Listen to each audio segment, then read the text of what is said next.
is Steve from Fig and Olive Tree Growers, and what I wanted to do a video on today was roots in an air layer.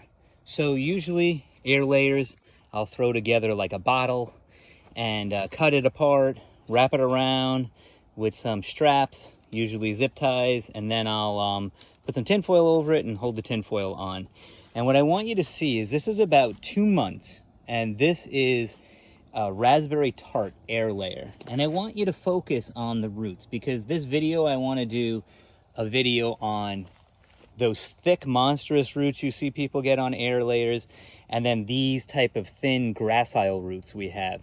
So when you see a lot of those big thick roots, that's usually on a tree that is something like a Celeste or an LSU or a variety that is super vigorous in any climate, and they usually just will put roots on within a week sometimes, and they'll also be big, thick, white, and encompassing the entire thing. So any vigorous variety that we have like that usually does that. But these, I call them higher end varieties. A lot of times the higher ends, even Black Madeira is considered a higher end. You'll see these type of roots, and what they are is a lot of your primaries, which are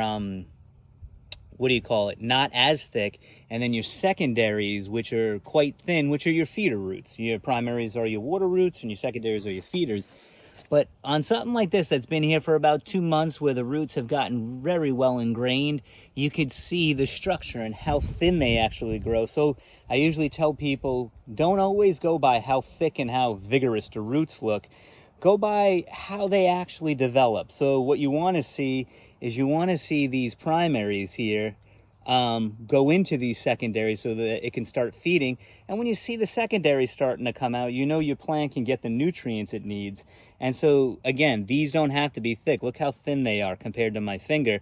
But this plant gets tremendous nutrients, and I'm able to up pot it right now into a big pot. So I hope this helps with rooting air layers in the future and what to look for.